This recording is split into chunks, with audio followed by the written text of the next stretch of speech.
Welcome to Survivor NSFW. Jonny Fairplay.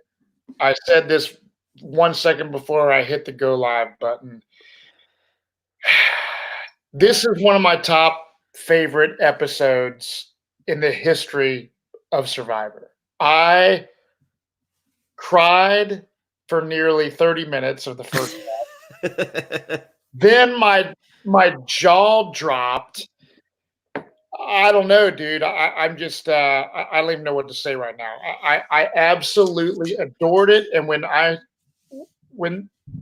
when they said this season's going to be like one of the best ever, it's Winners at War. I had pretty high expectations, and throughout the season thus far, I have been stoked on it. But there really wasn't. I didn't say, this is the best season ever. But now, dude, things are getting crazy. This has everything tonight that a Survivor episode makes of greatness.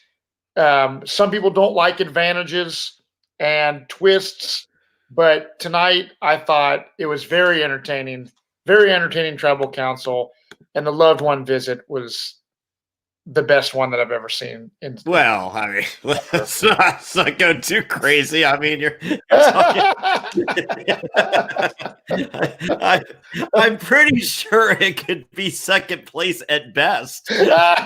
Well, fair enough. Second place. Yeah. But okay. Jonny Fairplay. Yes. I mean, what is you? Matt Bischoff. Now that we're on first and last name basis, dude. I mean, the fact that they brought the entire families out. And then, not only do they bring everyone out, the stories that go down from each family. And I think it hit me harder, I think, even than it normally does. And I think it pulled on the heartstrings of, everyone that watched this more than normal. Because of what we're going through right now in this quarantine, right? Some of us cannot see our loved ones, like, your family members. We're not allowed to see our friends. And the fact that we are dealing with playing like Survivor in real life, essentially right now. I mean, we do have a reality show host as our president of the United States. And we are all reality contestants, kind of. So, I mean, Jonny, you were joking around. I mean, Pearl Islands, you did the Dead Grandma Lie, which puts you in the Survivor Hall of Fame. It cemented you in the minds of reality television history in one of the greatest moments in reality TV history. How does this loved one visit add up as a whole, in Survivor history?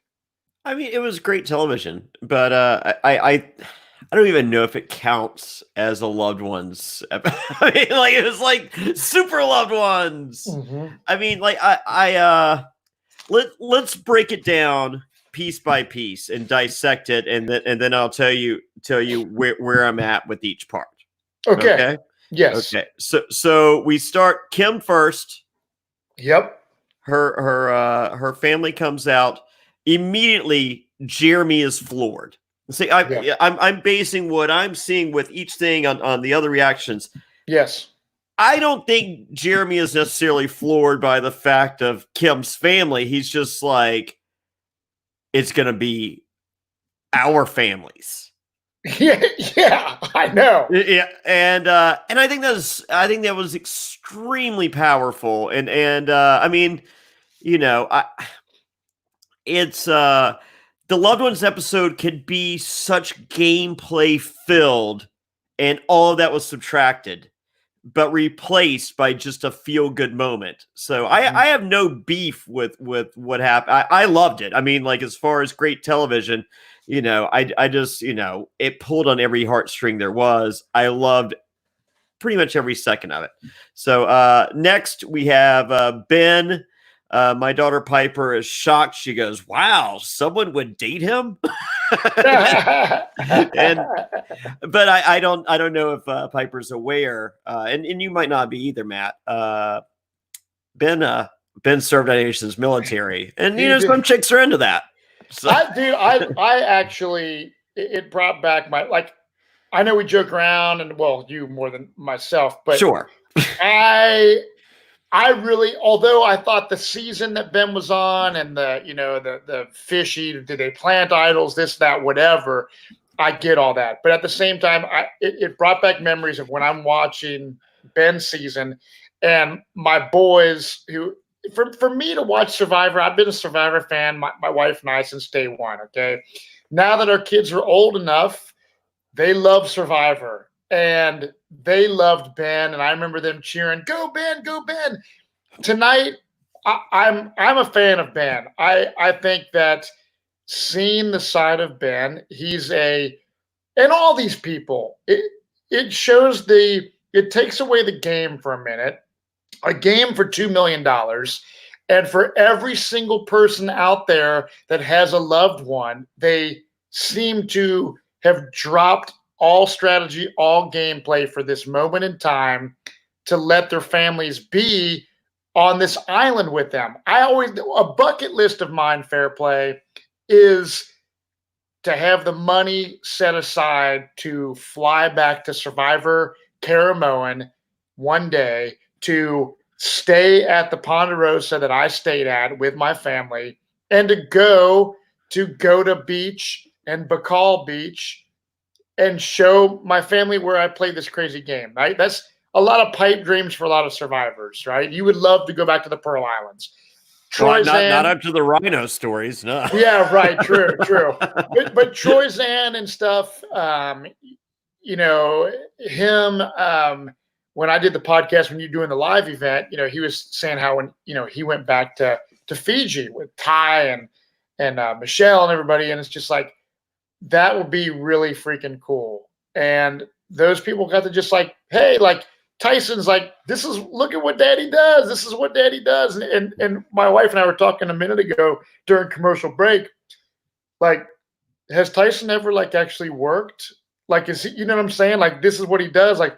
I know he's a stay-at-home dad, but it's do you think the money that he's made on his career of Survivor has led him pretty much not have to ever have a real job? You know what I mean? Yeah, no, he doesn't work. No, that's it. I mean, because he also does, he did marriage boot camp. They had contacted me about marriage boot camp. That was $75,000 right there. Dude, that's awesome, man. But first of all, I want to say this before I forget. So props to Fiji Airways to bring out everybody, and they put a special plug in there. That's pretty cool because that's on my list, Matt. God. Fiji Airways, they flew everyone out, but they had all those season 39 passes to give away, so it was no problem to do that. I know. What a kick in the nuts. The fact that Edge of Extinction people get loved one visits and 39 got nothing. And on that part warmed my heart. I mean, Piper was livid the entire first half of the episode because that cold, dark, black space in my chest where a heart should go. Yes. Well, my daughter Piper also has that same area, also missing a heart. Yeah. And when she sees more than one person, she was like, "What are they doing?" The rule is one castaway, one guest. That's it. Yeah. Just because you chose to procreate doesn't mean that they're responsible for buying your plane tickets. Well, the funny thing is Caramoan, there was 2 loved ones that came out. And that was going to be the first time ever that was going to happen. Yeah, she would have had an issue with that. Yeah. Are you hearing you're not hearing an echo? I am not. Okay, some echo going on from his end. So if anyone else hears an echo, please comment during our stream, but I don't hear anything on Jonny or my end. Yeah. All right, so after Ben and his kids. Okay, so Ben is next. Everyone loses it on Ben because I think with Kim it was just Kim got her family, and I don't think it had really set in. And then with Ben and his, they're just oh shit. Because there could be something just maybe Kim's, maybe someone's dying. Like we don't know for sure. Yeah. And I think seeing Ben's family sealed the deal. And I think that Ben is a little closer to the group than I still see Kim as an outsider. And I think that was proven later in the episode as well. Right. So next we have Sophie. And Bobby, her fiance, is her loved one, and it is revealed that is the only person that would marry her, and I believe that. You don't like Sophie, do you? No, she's fine. Yeah. She is I mean, honestly, when I saw the names on paper before season 40 started, Sophie was not at the top of my list for anything, just because I like these over the top personalities. And Sophie has every scene she's had the ability to steal, she has stolen. Mm-hmm. So like her awkwardness is fun. I love it. I love her as a character. I joke, I make fun, but Sophie, if you're out there, I think you're great. So and it's just you're just I just wasn't ready for the fun that you would give us, and you're let doing it. But as I said, there's little peaks behind the curtain with you. I'm loving it. So don't the olive branch is extended. I like Sophie, and I pick and I have fun. Next we have Officer Sarah. Her family comes out. Tony is losing it at this point. He is, because it's the other half of Cops Are Us. Mm-hmm. Once again, he knows, just like she loves her family, they love each other. He loves his family, and that's coming up. Next, Denise. Well, real quick. So sure. So I thought it was Sarah's husband. She says it's your partner, Wyatt, and she didn't say husband. So they're not married. So is this their child? He had a wedding ring, though. He did. Okay. It was. I found it interesting because for some reason it doesn't matter if they're married or they're not. But he's like, this is your Piper partner, said Wyatt. something. Piper said something too. Like Piper was just like, is she into girls? And I'm like, no, and I don't think so. And she was just like, so is that like her, her cop partner? And I'm just like, no, her cop partner's Tony. Their cops are us. Right. Well, this showed with Sarah and her child. Yeah.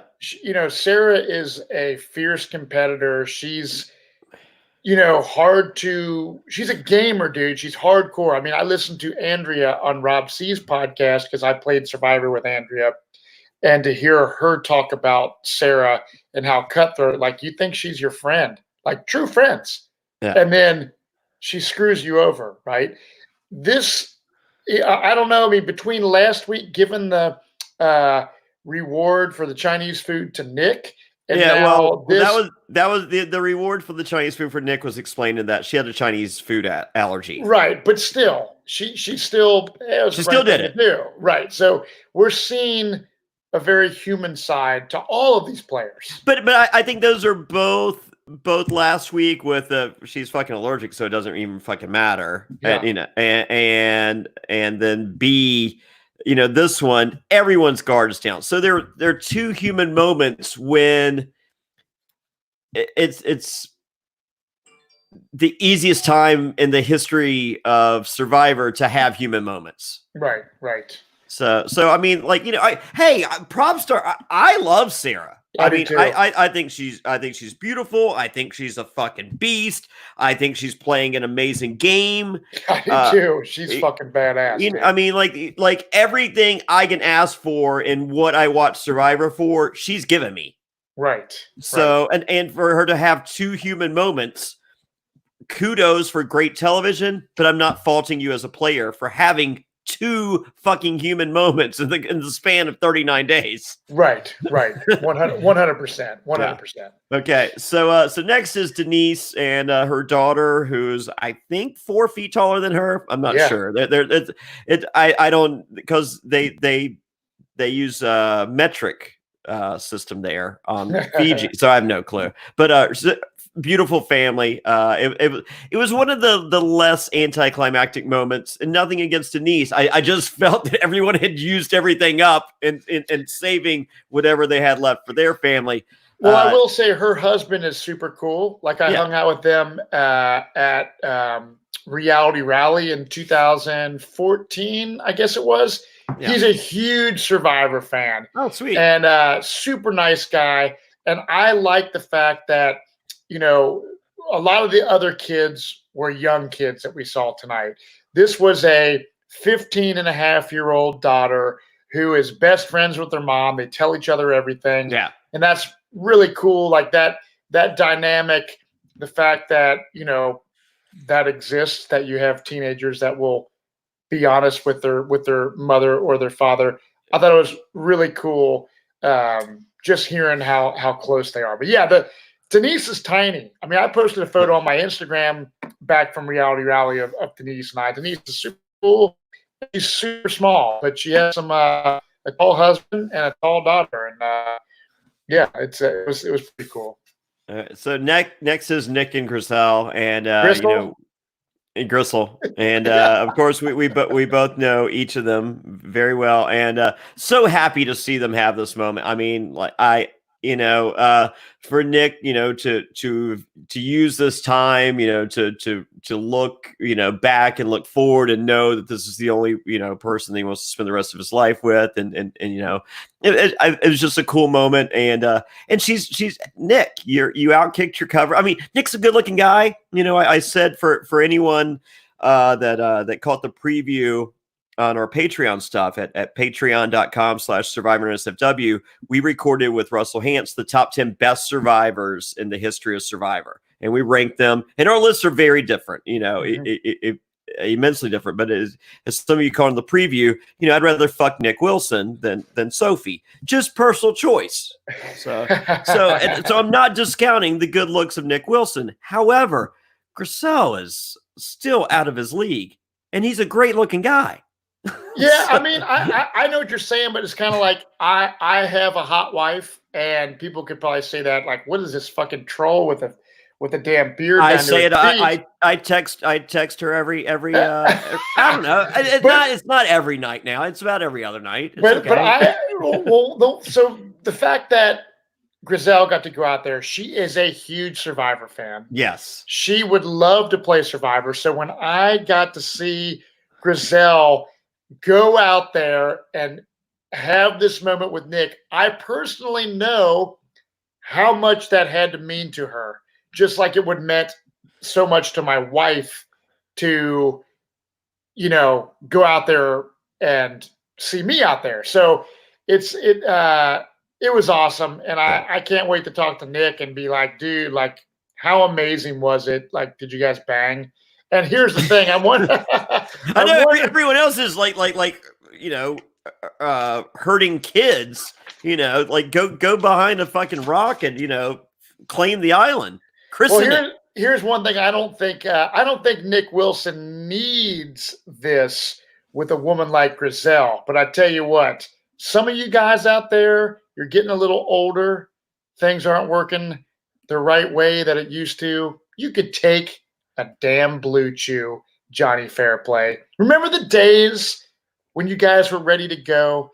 Well, now you can increase your performance and get the extra confidence in bed. Listen up, BlueChew.com. That's blue like the color blue. Blue Chew brings you the first chewable with the same FDA-approved active ingredients as Viagra and Cialis. So you know they work. You can take them anytime, day or night, even on a full stomach. And since they're chewable, they work up to twice as fast as a pill, so you can be ready whenever an opportunity arises. And if you could benefit from extra function and more confidence where it counts, Blue Chew is the fast and easy way to enhance your performance. Blue Chew is prescribed online and shipped straight to your door in a discreet package, so no in-person doctor's visits, which you can't even do right now. No waiting in the pharmacy, which they don't want you to do right now. And best of all, no more awkwardness. Well, of course there's not. You're sitting at home trying to get a hard dick. And they're made in the USA, and since Blue Chew prepares and ships direct, they're cheaper than a pharmacy. Right now, we get a special deal for our listeners. Visit BlueChew.com. Get your first shipment free when you use promo code Survivor. Just pay $5 shipping. Again, that's BLUECHEW.com, promo code Survivor. Try it free. Blue Chew is the better, cheaper, faster choice. And we thank them for sponsoring the podcast. But I really don't think that Nick probably needs Blue Chew. But no. He wants to show Griselle what a real immunity idol looks like. yes. He's popping a Blue Chew. Yep. Tonight in quarantine, he's fucking locking that cat outside. Yeah. He's That's popping a Blue Chew and he's going, hey, remember when I had you on that island behind that bush and Tony was sitting there fucking whacking it in his fucking spy shack watching us? Remember that? Well, I can't wait to talk to Nick, man, and to see, dude, did you guys get the little, do a little Chris in the Island, Kentucky style. Yeah. I mean, when we went to Big Tom's, which you can see our Big Tom videos on our Patreon. We went to Big Tom's, and when we go to Big Tom's, he's got a cabin up on the top of this hill. It's absolutely gorgeous. Yeah, Johnny and I stayed there. Big Tom. This is back when Survivor was like, tons of people watching it, to the point where people are giving away free cabins to a guy like Big Tom in return to promote their cabin company. So Big Tom gets his cabin built, and when people go to visit him, they stay in this cabin. And hunters during hunting season go there. Tell them about the fishing lure wall, Jonny Fairplay. So there's this huge net above the fireplace by the TV in the back corner of the cabin. And this cabin, I mean, it has an old canoe from like 1800. I mean, like there's all these crazy artifacts and stuff, in there. But along the back corner is this huge like fishing cargo net type deal. And there's all these fishing lures. And the deal is, if you stay in Big Tom's cabin, you bring someone with you. It could be your significant other. It could be your significant other on the side, whatever it may be. and you make the cabin yours for the evening. And when you do, you ring the bell and you put a fishing lure on the net. And Big Tom's got a shitload of fishing lures on that net. He does. And so Robert Hobbs right now in the chat says, y'all christen the cabin, ? Explanation, ? Well, Jonny Fairplay, Donathan was there at the cabin with us. Did you guys christen the cabin or what? I didn't have a fishing lure, but I did hear the bell ring. I'm not sure what happened. Yes. Oh, dude. But yeah. So actually, I did ride the 4-wheeler up with Chris Daughtry's wife, and we did. I got there. I was like, she didn't know that's what all that meant. So I told her, I was just like, hey, I told them once we got up to the top of the hill that you ring the bell to let them know that we made it up here safely. She was like, well, I'll ring that bell. Oh, that's a riot. I remember that shit, dude. I love it. So after Nick and Griselle, his fiance. Yeah. And yeah, go ahead. Sorry. Well, what I do want to say about something that Nick said, which was awesome. He's like, you know what? In everyday life, your phone's buzzing, your phone's ringing, you're getting emails, you got to go to work. It's a hustle and bustle, right? And when you go to play Survivor, it's a time to step back and reflect on the things that truly matter in life, which is his fiance, Griselle, okay? Very few times in life do you have time to reflect on the things that are really important in your life. Right now, Jonny Fairplay, I don't know about you, but myself and many other people who are quarantined are feeling that same feeling. I thought the statement that Nick made really, plays true to what is happening right now. And it's just crazy because who would have known when they were filming this that would take place? Yeah. So that's part of the beauty of this. So next, Tony Flachos. Oh, okay. Tony Nachos. Now here, Tony Nachos, shirt available at JonnyFairplay.com. It's so great. So I get I get a little buzz when I sell a shirt on my phone and and it says, new sale. And I look, and it's Matt Bischoff in Ohio. And I'm like, oh, I know a Matt Bischoff in Ohio. Yeah. And it's the Jonny Exotic shirt and the fucking Tony Nacho shirt. Yeah, of course. And my first move is to call you and thank you for your purchase, but I'm just like, oh shit. I mean, because I had already ordered my Jonny Exotic tank top, of course. Yeah. The only way that I suggest getting the shirt. And Wendell had ordered his Jonny Exotic tank top. And so instead of calling you, my first move is, oh shit, I gotta order my Tony Nacho shirt. so I apologize for the delay in calling you. Yeah. And honestly, there was a ton of orders this weekend. With the big sale that finished up, and holy moly, I have lots of calls to make. Hopefully this weekend. I was just knocking them out one at a time as I could. For those of you that don't know, when I do call to thank you for your purchase, it's not a 30-second phone call like, hey, I promise you a phone call, goodbye. It's, hey, do you have a question? I try to make them as fun as possible and make an experience for the fans, especially during the quarantine. So, if you are interested in a shirt, go to johnnyfairplay.com. Yes, I do call. Yes, it's more than a 30-second phone call. And no, it's not an answering machine or recorded message. It's actually me. So, and I do call by the end of the phone call, you'll be saying, God, you're going to be the one saying, Johnny, I gotta go. Yeah. Johnny will talk your fucking head off. Yeah. He'll go into like some fucking, he'll thank you for your purchase. And then he'll go off on a tangent about Survivor Pearl Islands on day 5 and talk about Burton Roberts probably. Then he'll start talking about, Blue Chew or some shit like that. But seriously, it is true. A lot of people are like, oh, Johnny Fairplay, this black-hearted liar guy, which is funny because Johnny Fairplay, you were on TMZ this week talking about your buffs. And, I saw Jim Early post that in his Survivor Whispers group. And people were like, blocked. Oh. I would never see that. So so I saw it and I didn't even want to get involved. Like I don't comment. I don't really give a fuck. I don't care. So but I saw it. I saw something scrolling Facebook and I saw this pop up and people were like, fuck Johnny Fairplay. Ain't no way he's giving money to the charity. That's fine. You know what? Fuck you motherfuckers. Because listen, Johnny is, you're my dear friend and we do this podcast and you're one of the most generous people I fucking know.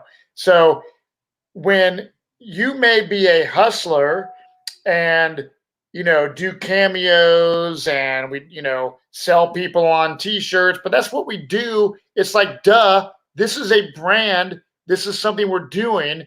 And that's how you fucking support what we're doing by ordering a shirt from johnnyfairplay.com, by supporting Johnny, myself, or any other survivor when we partake in charity events for amazing deals. Yeah. And Johnny is going to be going to South Africa to compete in the Battle of the Bush.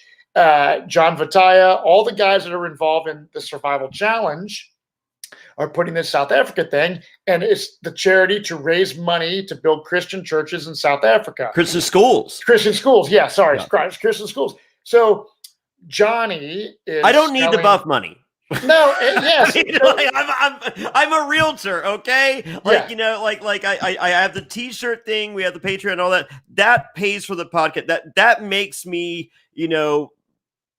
leave my children for a couple hours a week to do this. Okay. Yeah, that pays for all the graphics that you see, that pays for the increased internet, that pays for, there's lots of expenses that people have no freaking clue. It's fine. Yeah. The buff money, I got the buffs. I bought buffs from Buff. Okay. With my money, I sent them to Wendell to be autographed. Mm-hmm. I sent them to Officer Sarah to be autographed. I sent them to Tony Nachos to be autographed. Mm-hmm. I paid return postage for them to send it back. I'm not asking them to even spend money to send them back to me. Yeah. I include a Sharpie in the fucking envelope. To make it as easy as possible. And then I have them on eBay. They're $250 or best offer.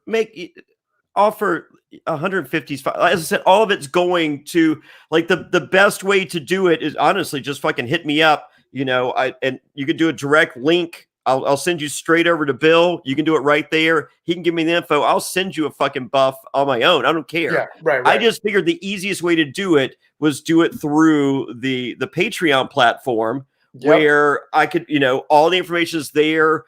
People feel comfortable sending money to Patreon. And then, as I said, Patreon takes whatever their cut is. It's not that much. Right. But then I just send the rest to Bill. Yeah. And I pay for the postage. But then so the TMZ thing, like people were asking, they're just like, man, that was bad. I'm like, no, I knew the narrative they were going with the story. I'm Jonny Fairplay. I'm a bad guy. Mm-hmm. I have no beef with the way TMZ presented this. Right. No.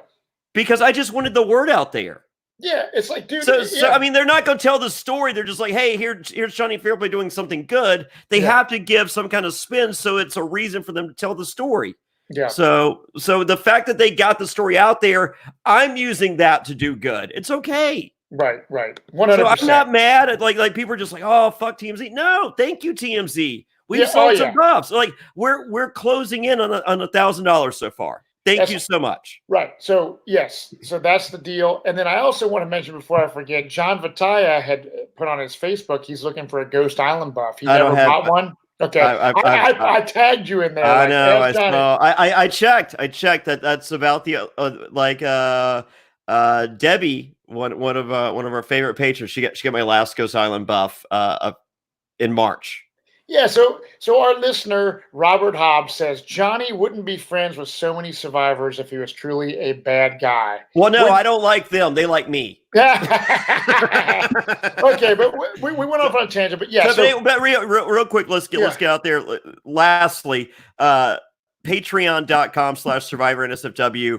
You get all the bonus stuff. The Castaway watch-alongs. We just dropped another Karamoan. We're about to finish up that. After that, we're going to do fans versus favorites Micronesia Castaway watch-along. So go ahead and subscribe now. But if you want to help me with my crusade to help this charity in South Africa, there's a $150 tier, which I'm going to leave it through the end of April. If you want to jump on and get that, and as I said. For that, 100% of the proceeds do go to building the Christian schools in South Africa. We're excited about it, and as I said, and if you don't believe it and don't want to support, don't do it. There's no one saying no one's forcing you. But as I said, I'll provide whatever links and whatever you need to see to show you. But I mean, that's I thought you're allowed to do something good, and so it's good. I really love that article. I understand people like having my back, but they're not telling the story that the story's not out there if it's just a feel good Jonny Fairplay story. That's stupid. I mean, I'm a bad guy. I get it. It's fine. So, dude, Tony Nachos, the big badass, he drops to his freaking knees, dude. He is. I mean, I really don't want to cry during this podcast because I literally teared up so many times. I'm a sensitive guy. Yeah. That's one of the reasons why I held it together up until fucking Tony Nachos. Dude, he made this comment like, this is not a dream come true. This is a fantasy come true. Yeah. It was absolutely beautiful to see Tony, who's this it would be like, I mean, you guys aren't the same person, but this is as powerful for me personally watching as Jonny Fairplay dropping to his knees to see Piper and Madeline. This just human moment of the big bad wolf, the tough muscle, shitty fucking tribal tattoo on your chest guy, to just lose his mind. It was absolutely awesome. The best ever, I wrote down. I mean, Tony is stealing the show in a lot of ways. This episode and this season. I'm loving Tony. I think that's the most I've ever cried watching Survivor. Oh, dude. With Tony. And it didn't stop, but as I said, the floodgates opened with Tony. With Tony, yeah. Yeah. Right. And so yeah, Tony lost it, and that's when I did. And Tyson loses it right there. Well, Michelle's before Tyson. So after Tony is Michelle, who's no. When Tony's family comes out, Tyson loses it. Okay, Jeremy loses it again. Yeah, oh, dude, I know. Because a lot of people don't remember, and it's kind of explained, but but for those of you that aren't aware, like his wife is taking care of the newborn during the family visit, and then at the finale, she's about to give birth, and so she misses both of them, and all of them miss all that. Yeah, right. So he's just like, can this ever line up? And then let's not even talk about Game Changers. Yeah, right. Oh yeah. Kim, anyone that was at the March 11th, my birthday live show in Long Branch, New Jersey, you got to meet Michelle and Kim. She was there. Right. So how was she? Like, did you see that? I mean, they say they're roommates, they're best friends. They are soulmates. Like Michelle says, this is my soulmate. Yeah. They're 1 year and 1 month apart, which I looked over at Tessa. I thought it was 1 year, 1 week. Or maybe it is 1 year, 1 week. So yeah. I looked over at Tessa like, holy shit, because Tessa and her sister Tara are 11 months apart. Yeah, they're known as Irish twins. I'm a big fan of Tara. Well, she's single and ready to mingle and living in Los Angeles, Jonny Fairplay. So none of that works out for me. But dude, yeah, it's pretty cool. I like seeing this dynamic because you can look at Piper and Madeline and just kind of be like, wow, like that's sisters, and see, a lot of people have their husbands and their kids. It's cool to kind of see a different side of the coin of a sibling, and it's a beautiful thing. Yeah, and Michelle's tan is legit as fuck right now. It is. Like her standing beside her sister, I was just like, what kind of golden awesome is Michelle right now? Dude, hold on. Look, Carol Baskin, our listener, says, wow. I didn't kill my husband, and Joe is not a king. Jonny is. Oh, wonderful. Thank you. That's good. Thank you. Speaking of Tiger King, Jonny, my good friend, who actually I invited to the Survivor Caramoan finale, his name is Dave Thies. He produced my band Moombo's music video for the song End of Time. If you guys want to YouTube that, he produced a Tiger King special that aired on Fox this week. So that's pretty cool because he's out of work right now, but he was able the TMZ special on Monday night.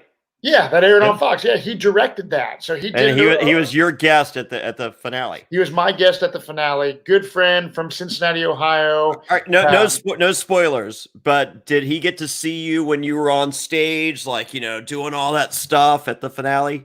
Oh yeah. He did. Don't ruin it for me. Yeah, don't ruin it. Oh shit. So we're 2 episodes away from that live reunion for those of you that are doing the Castaway watch along. I'm pretty excited because I'm pretty sure you're gonna steal the show, Matt. Oh yeah.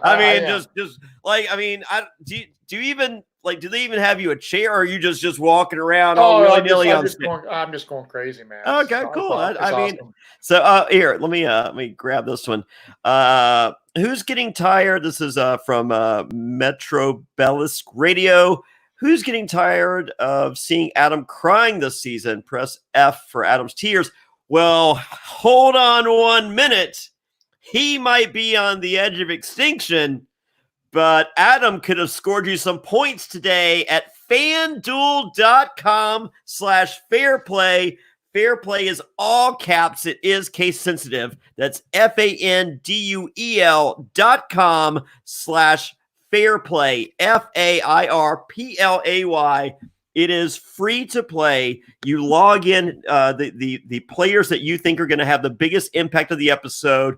For so many people that are confused by this, please let me explain. You're not picking the winner of Survivor Season 40.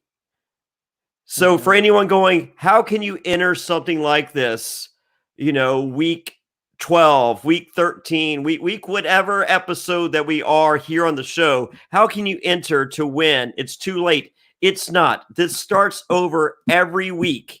It is free to play, and they've been giving away $2,040 each and every week. Yeah, wow. And you just pick your, like, you get points for playing an idol, playing an advantage, winning a challenge, crying. Adam Klein has been an MVP on this motherfucker.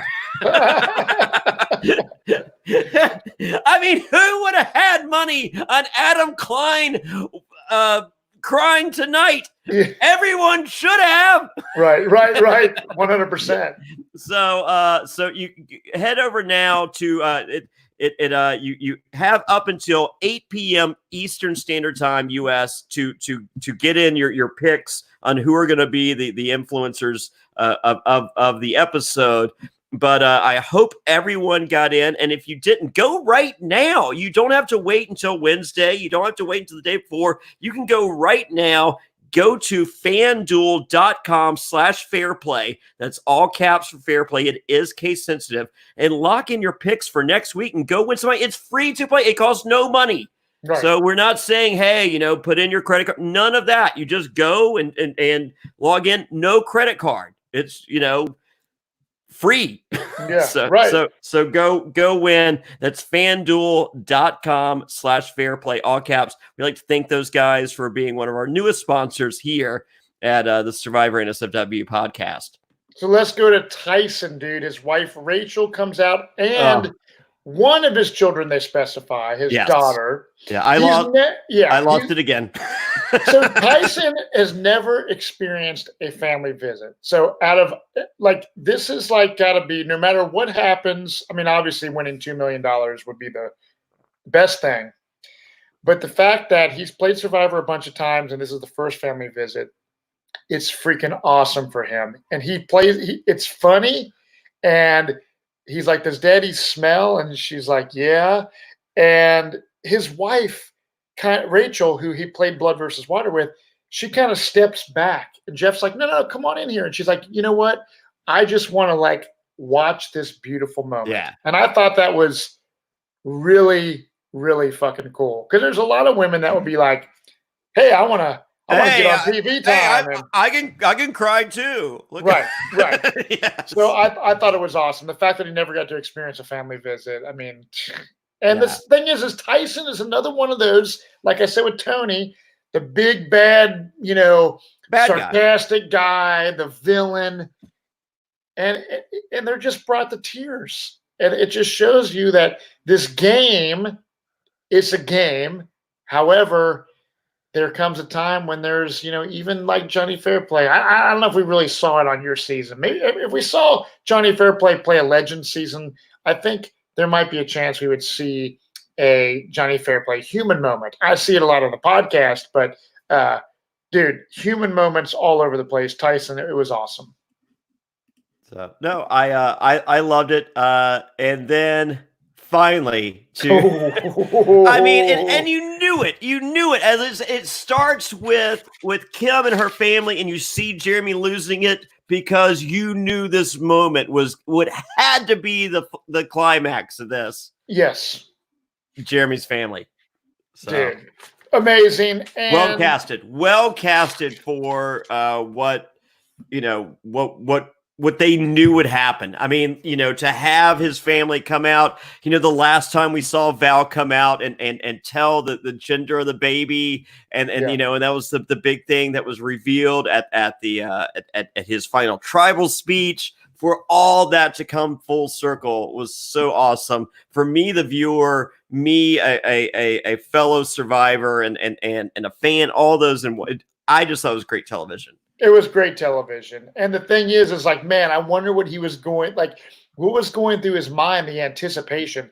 If I'm out there and every single person gets to go before me and finally I'm the last person, I just, that feeling when he finally saw his family. Well played, Survivor. Well played, CBS. That was awesome. And then it doesn't freaking stop there. For one, there is no challenge to compete with your loved one to win, your family member to come back to the camp. For the first time ever in the history of Survivor, it's unprecedented. Were you cool with that? I was. You know why I was? Because you know what? It's different. This is Survivor Winners at War. It's a winter season, and I think that for Jeff and CBS and the powers that be, It was a celebration. It was a celebration. And you know what? All these players that take time away from their lives and their jobs and their families to come out and play this game, it was like, you know what? They should do that. And I think it was cool because I was not expecting it. Yeah. And so for me as a viewer, I was like, holy fuck, they're bringing all these families out, right? And then when they're like, dude, you can go hang out at camp, and they're showing the kids play in the water, and they're showing the other contestants. Now, I mean, I get it, people. The true people that are listening to this podcast that are like, you know, I want to see a challenge here, and I want to see if there's some sort of clue for an idol or some sort of gameplay. Like, is Sarah going to talk to her partner about strategy and what they're going to do? Fuck that. We see enough of that shit, and we're going to see a bunch of that moving forward. Yeah. So I don't hate on CBS at all, period, for spending 30 minutes of Winners at War, a season that comes along once in a lifetime, to do this.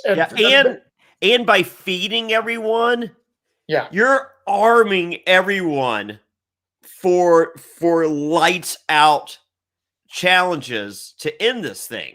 Right. You know, like say, you know, say Michelle and Sarah and Nick are eating great. Right. But say Jeremy, you know, he's not, you know, like he's not getting rewards, just argument's sake. Yeah. And then you have this epic challenge, and it's just like, you know, man, you know, I hope Jeremy can bring it. And it's just like, well, not as much as it, like right now, everyone is for the final showdown, everyone has their bullets. Right. Yeah. I'm cool with that. Oh yeah. Yep. I mean, this is the final, you know, this is all winners. Why not give them all their ammunition? Yeah, I agree. They're playing for $2 million. So that everyone's hanging out at camp. I thought it was really cool. It's something that these families are going to remember for the rest of their lives. And Sarah even noted, she was like, you know, and there's my kids playing with the enemy's kid. Yeah, right. And so it just shows you, it takes them out of the game. Then it's not over. We go to Edge of Extinction, and a boat starts showing up, and people are like, you know, oh God, like Ethan, you know, this is bad. Yeah, this is bad. And my son Cannon, you know, you know, obviously it was pretty obvious. He immediately, they're bringing their loved ones there, and sure enough, the loved ones go to the Edge of Extinction, which I thought was super freaking cool. The one thing that I found, I mean, Wendell and his dad, and you see Adam Klein talking with his dad about, you know, their mom and how much she loves Survivor and how Survivor's meant so much to their family. And for him to come there, it just kind of brings things full circle. And Yule, poverty shows, you know, Survivor gave, like, that's the thing. Survivor gave poverty her husband and her child. Like, the path that Survivor leads to a lot of people's lives. And I mean, some people go down a really shitty path after Survivor. They're like, oh, I'm famous now, and I'm this or that. And then the fame ends, and the 15 minutes ends, and they don't know how to adapt to real life. And we've seen a lot of tragic stories amongst our fellow cast, but we also see a lot of beautiful stories. And to see Wendell share this with his father, and like I said, with poverty, her daughter, and man, I thought poverty was going to bang her husband right then and there. I mean, they were like, well, anything to steal some airtime. I mean, like damn.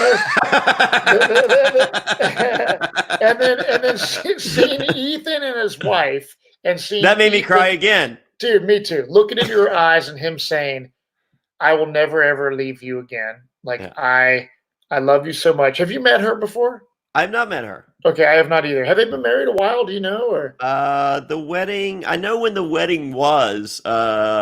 Big Tom offered to pick me up on the way, but Ethan hadn't invited me, so that might have been weird. Because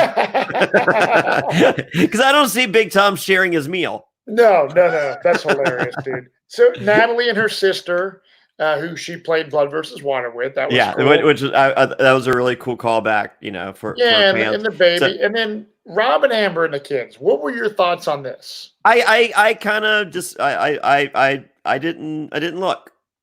Really? You didn't Yeah. watch? I mean, dude, No, I mean, no, I saw. I mean, I'm curious if that happens if Boston Rob's not there and his 4 kids hadn't been brought. I mean, what do you tell 4 kids that fly out there that, it's just like, hey, sorry, your mommy and daddy got voted out. They're on shit island. You can't see them. Go Right. back. Yeah, I mean, yeah. like, so I understood my whole thing for if everyone is watching this to hear Jonny Fairplay explain to you how this was fucked up and not cool, you picked the wrong podcast this week. Yeah. Because here's my deal. Loved ones on edge of extinction as a player, if I'm on the edge, I love it. Yeah. I mean, how could you not love it if you're there, okay? Mm-hmm. As a viewer, I thought it was amazing TV. Mm-hmm. So, so how could I be something that, as a player I would love, as a viewer I'm loving, and I felt they preserved the integrity of the edge of extinction because they didn't give them food. Yeah. They're still fucking starving out there. Right. I was cool with the whole thing. I really loved it. So no, I was happy that Boston Rob and more so Amber got to see their children. Yeah. They're beautiful girls. They're a beautiful family, and Rob, and I was happy for them. Well, so we've spent 51 minutes of our podcast talking about the 30 minutes of the family visit. So we're now finally going to get into gameplay. No, I'm just joking, but dude, I loved it. Yeah. Like, obviously, aside from the Pearl Islands Grandma Lie, I think this was the best, most epic loved one visit of all. Sure. Time. Okay, sure. You got it. And there could be an argument for it being even better. I would fight you on it, but I would entertain it. Yes, well, that's awesome. So we go to the immunity challenge plus 2 fire tokens for the winner of this challenge. Oh, real quick, you mentioned Wendell's dad. I was also very excited to see Wendell's dad. Yeah, he's a cool dude. I was hoping for more moments with Wendell's dad. Yeah, but I was happy to see him. Yeah, right on, dude. So this challenge is that you're balancing the table. Oh, you got to write the word immunity with blocks, and you have to hold the pressure with the rope. They do this on Australian All Stars as well. That's all, I got to do this challenge on the Durham Warrior Survival Challenge. I got to do the rope thing, and how did you do? I did well. Did you win? I think it was like multiple people won at this one, but yeah, I did really well, and it was fucking awesome. So this is a hard thing because, as you saw tonight, you can go slow and steady, or shit, if you might have to go for it sometimes, and we saw that play out.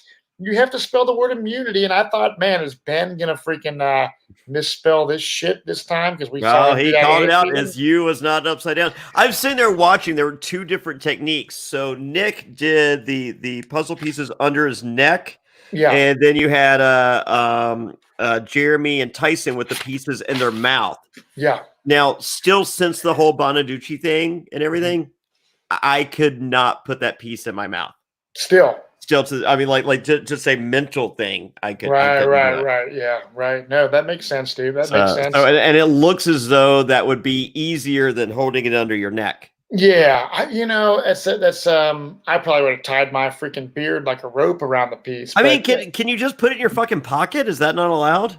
I don't know. It would be interesting to hear the rules, but it was fun to watch. A lot of people dropped their blocks, and Tony, we know that Michelle and Sarah had done that before. Ben obviously had too, right? That was the same challenge. So, yeah. So they said Michelle was over an hour, and Sarah was like 14 minutes. Yeah, dude. But that did not appear to be the case this time, and it comes down to Tony winning. Can I go out on a limb? Because I'm sitting there watching this, I'm just like, wow, Tony out of nowhere I can easily call Tony the greatest winner ever if he wins this season. Dude, I have no problem with that. I absolutely love Tony, and I hope next week when we're doing our podcast that I'm wearing my Tony Nachos t-shirt. Yeah, I but love Tony, and are you? Could you easily say that if he wins Yeah. this season? Yeah, I think Greatest so. Survivor winner ever? I think so. Yeah, all greatest winner ever. Totally. If he wins this season, I right? think so. I think so. Yep. I mean, anyone that wins the season has a claim. But Tony, Tony, seeing the circle of him, his first season, his next, yeah. And the one-liners, and when he says like, well, first time, it's the first time ever that Tony wins. He's got the bulletproof vest on. He's invincible. Yeah. And he's like, he won a game of patience, which is not the way he plays. Well, that's the thing. Tony wins immunity and a game of patience. This whole season has been practice for this challenge. Right. Because this whole season has been a game of patience that has literally killed him inside. Oh, yeah. Yeah. And imagine doing this challenge. He's just like, and here we go. I can't even, I'm sitting there. I'm not allowed to play. I'm not allowed to look for idols. I'm not allowed to talk strategy. All these things can get me voted out. And now I have a challenge where I just want to fucking win. Mm-hmm. But if I do any of those things that my body is telling me to do, right, I lose this challenge. Yeah. It was absolutely amazing. I'm so stoked that Tony won. And, it's crazy because this episode could have been 2 hours because we literally spent so much time on the loved one visit, which was amazing television. Sure. And then we have an epic challenge where Tony Nachos wins. And now we finally go back to camp and we start seeing gameplay for the first time, strategic-wise, of the episode. We got Tony and Jeremy talking. Jeremy wants to split up Sophie and Sarah. Hold on. It starts with going into the commercial. Ben says, "Tonight there will be blood." And I thought that was the perfect setup for when we come back. Yeah, right. So Jeremy and Tony are talking, and Jeremy wants to split up Sophie and Sarah. Like, Jeremy's no dummy. He's playing a calm, cool, and collective game. And he's like, those two are a pair, and Tony's really doesn't seem down with that idea. No, well, I don't know if he's necessarily down for Sophie. Like, Jeremy left it very open-ended with Sarah or Sophie. So when you have it open-ended like that, and one of those people is your ride or die, it's just like, we'll revisit that. Right. So, because don't show your cards, but at the same time, don't agree to a hand that's going to kill your hand. Right. And Tony is in the Cops R Us Alliance. Yeah. And he knows that they're toward the end of the game. And if he screws over Sarah and makes the wrong move, he could lose a vote at the final tribal to win the game. So he doesn't seem totally down for that. And then Sarah, is calling out Kim, but Tony is, not really listening. He's spaced out, and she's like, you gotta listen to me. Well, no, I think the issue is, Sarah's explaining how Kim could easily win. She's got everyone, and Tony's, basically replying, have you watched this chick play this season? Because she doesn't have everyone. She doesn't have a chance. She's like, this isn't like, going into the game. Sure, Kim was a powerhouse. This is not the Kim from One World. No. So she's not a threat. And Tony feels that Tyson is the biggest threat because Tyson does have that jury. The same reasons that Sarah's pitching Kim is the real reason to get rid of Tyson. Right. Yeah, no, I hear you, man. I hear you. And let me see. We see Kim, Tyson, and Jeremy. Well, Jeremy is sitting with the guys at a shelter. Kim walks by, and Jeremy mouths to her, "Let's go talk." Yeah. And they catch that Jeremy calls her out to talk. And that's all Tony needs to be like, you know what? You're the one. Yeah. Oh yeah. It was that was a pretty ballsy move. And we've seen this season of Survivor where people are kind of apprehensive to go out and talk and strategize when they're sitting around camp. They don't want to be the one like, oh, going on walks and talking strategy. But yeah, Jeremy does that. And what I do want to say something, Jonny. So this week, we did not see a puzzle on Survivor in any of the challenges. But this season, we have seen a lot of puzzles, including the Survivor Season 40 puzzle. That is a round puzzle of the ship. We've also seen the What was your time on fish. My time beat yours. I have it somewhere in my photos. You were 8 minutes and 30 seconds. I was what, 10:06, I believe, something like that. So, yeah, I mean, I purposely went to my friends. Yeah.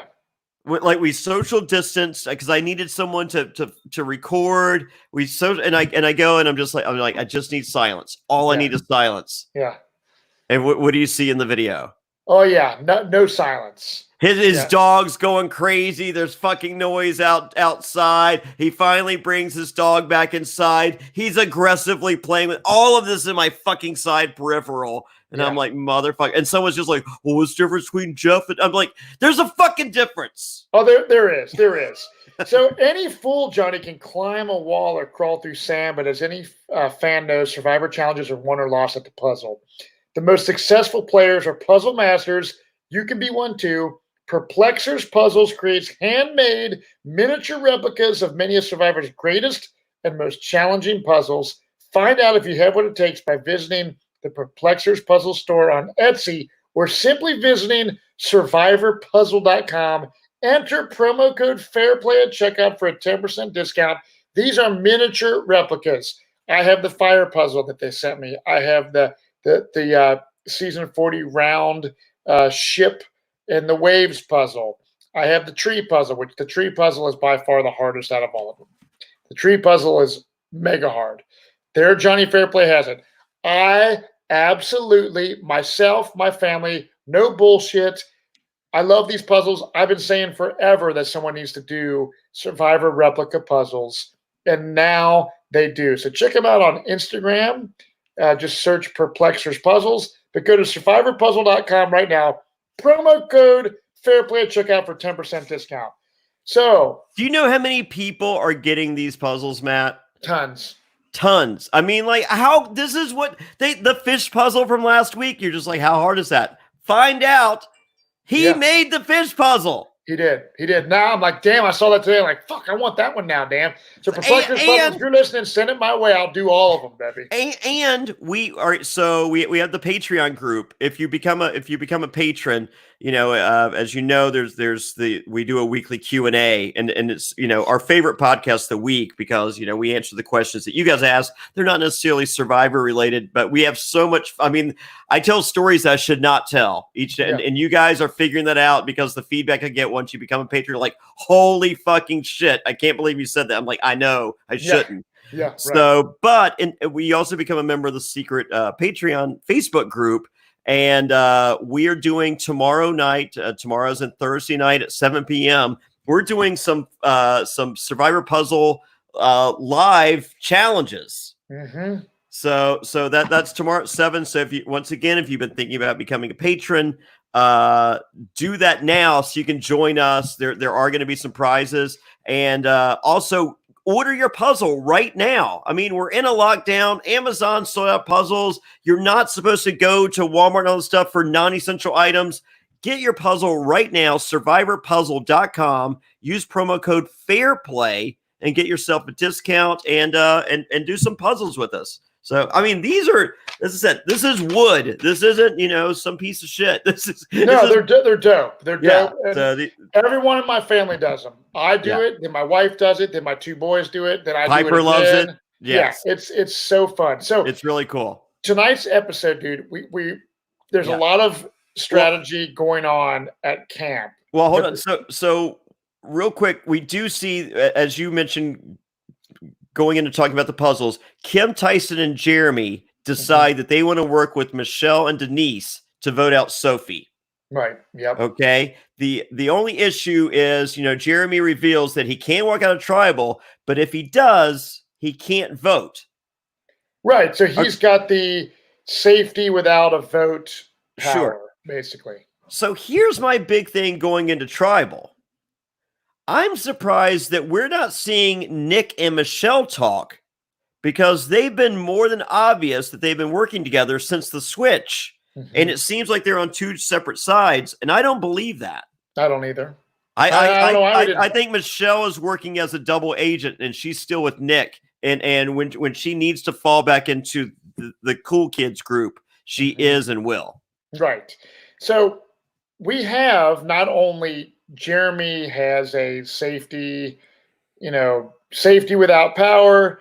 Kim Spradlin has a hidden immunity idol, and Sarah Lucina has a steal a vote. That's the things that are in play technically going into Tribal. So I want to ask you this, Jonny Fairplay, because as much as a live Tribal can be fun, and we've talked about this before on our podcast, is that this has happened over the past few seasons.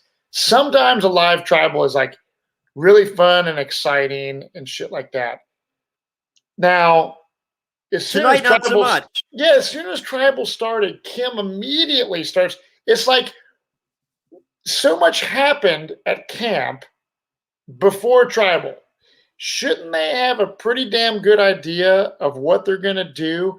I think sometimes it's kind of like it's getting a little bit old, the live Tribal. And I realize it's some winners at war, but I'm just like, dude, these motherfuckers have already talked about this shit. Yeah, all the conversations have already happened, and the only thing that happens is, Jeff goes, Nick, what are you feeling? And Nick goes, feels like we're playing Survivor now. And it's just like, oh, well, that means I got to change my vote. It's like, because you didn't think Nick was playing Survivor before Tribal Council? Right. So it's like there wasn't a lot of talk. It's just kind of like Jeff does always a great job asking questions that put people on the spot, might make people uncomfortable at Tribal You don't Council. get those during live Tribals. No, the live Tribal, Jeff is sitting there and he's like, wow, this is a live Tribal. Wow. Like it's, I just think it becomes a little bit old. And I liked it last week. I wish Jeff had kind of shut it down this week, and I felt like he did shut it down, but he didn't shut it down with a follow up of questions. He shut it down with a follow up of, so what are we going to? And with the fact of everything that did play out afterwards, I see why we did have to wrap up time, right? But for someone that hates being under the interrogation gun of Jeff, at Tribal, I still want to see other motherfuckers go through it. Yeah. Now, don't get me wrong. I thought this was, the first half of the show was the loved ones. I was crying. It was amazing. Then we see some gameplay. Then we see this crazy Tribal, and a lot of shit gets crazy. But the live Tribal, it does get a little bit old. But you know what doesn't get old?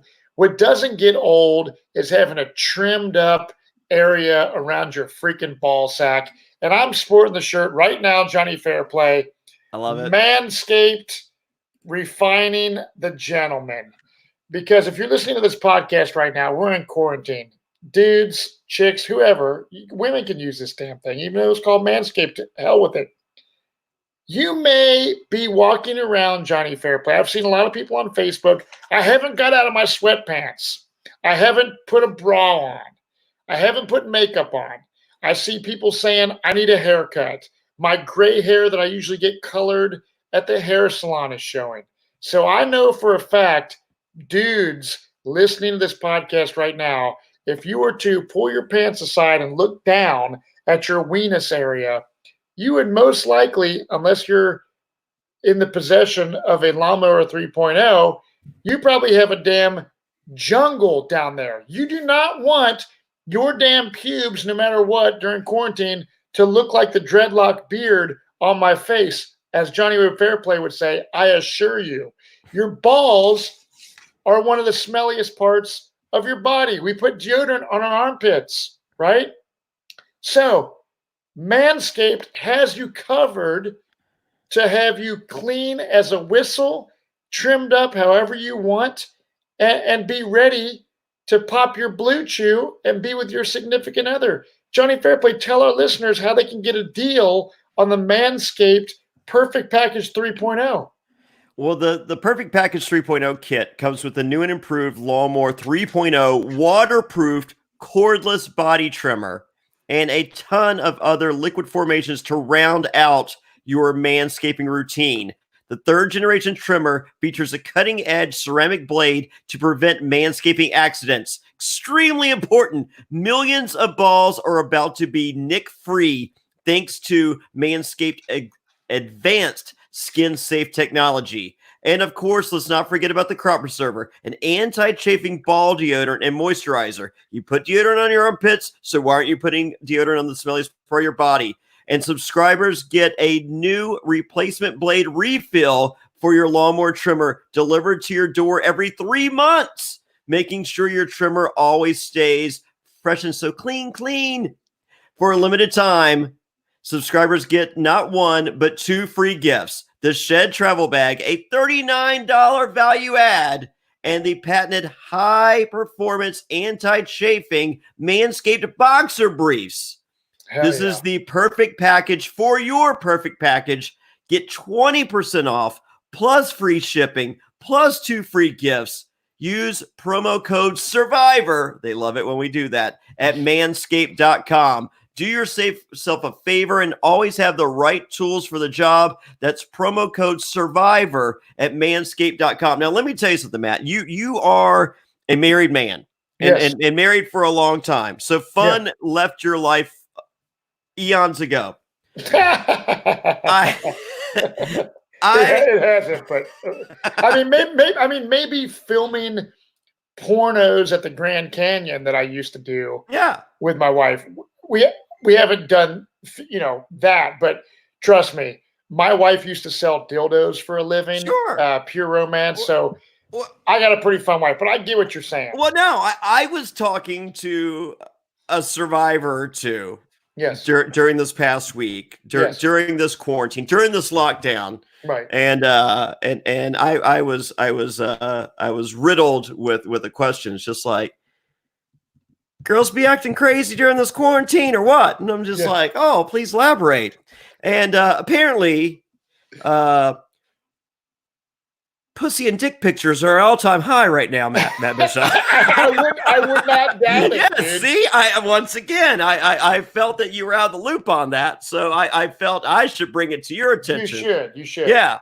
If Manscaped was a stock, this shit should be higher than Apple right now. Yeah. Because the sexting game is never been more powerful. Than April 2020.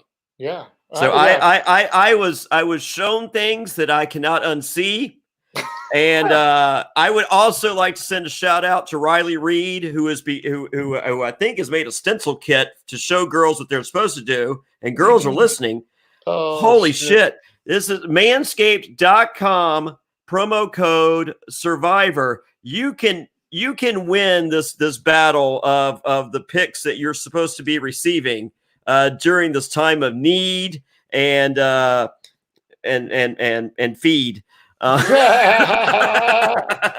there you have it. There you have it. So I would like to thank my good friends that are other survivors that shared these pictures. And holy moly, manscaped.com, promo code SURVIVOR. You can do some pretty amazing things with a razor in April 2020. And my country thanks you. Oh, dude. So this tribal, man, as much as live tribal, overall, to me, this whole episode was the best of the season by far. To me, this episode was awesome.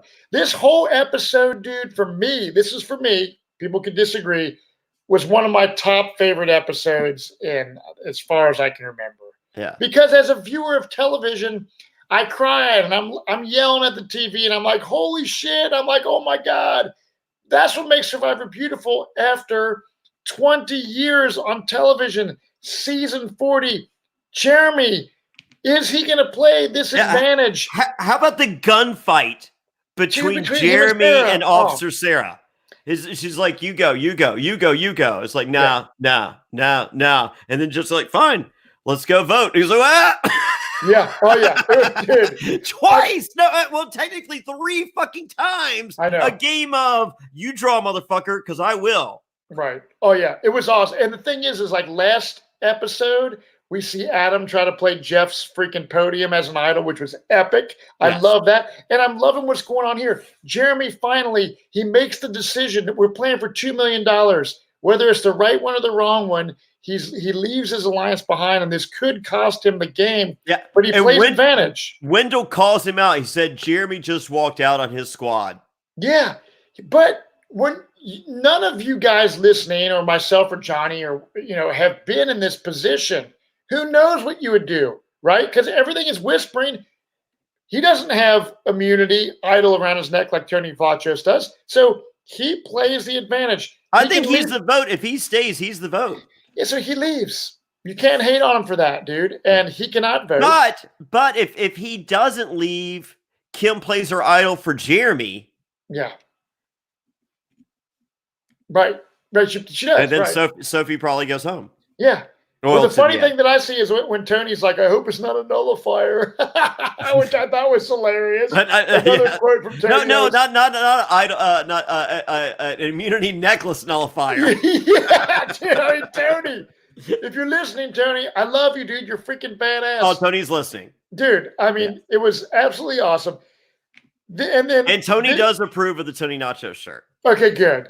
That's awesome. So this shit's fucking crazy, man. Travel is getting crazier and crazier, and as much as we didn't see a lot of Jeff because of this live tribal, it makes up for it in this craziness. So whether you like these advantages or not, when they're all played in a series like happens tonight, that's what makes it a beautiful thing and entertaining television. So breaking it down, we have Jeff plays his walkout. Sophie calls a 5-man alliance meeting, drawing a line in the sand saying we're cool and you're not. Yeah. Wendell calls out Jeremy for walking out on his squad. Sarah then does the steal a vote on Denise. Yep. Mm-hmm. Kim misreads the room, plays the idol on Denise. Did you think she was going to play it for herself after all this? No. Or did you know she was playing it for someone? I assumed, I felt the only move, as I said, we've seen a character that's a shell of her old world winner character. Mm-hmm. So for her to build up that resume, you have to do stuff like that for someone else. Yeah, right.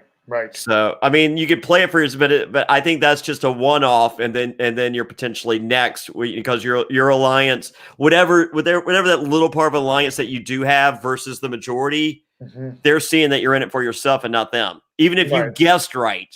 Yeah.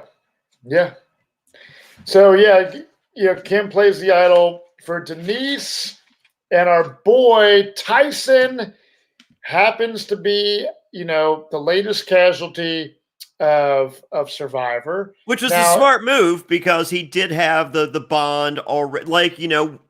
Anyone, like all these people just saw the Edge of Extinction finale before they came out. They know what can potentially happen with someone from the Edge of Extinction. So they're like, a smart winner is like, fuck that. So that's what we're seeing there. And so, Tyson's torch is snuffed out by Jeff. He says, see you guys soon.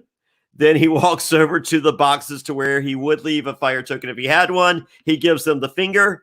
But then we get a bonus scene. We do. We get everyone hugging Jeff Probst. Yeah. So Jeff, just a little bonus scene. Jeff telling the Edge of Extinction people, hey, go back to the Edge of Extinction. And Boston Rob leads them in a thank you hug from the entire Edge of Extinction crew to Jeff. And I think that was heartfelt from all of them. And I think it was heartfelt from Jeff to make that opportunity happen. I do too. Dude. I said this was not a let's try something for ratings. Let's try something.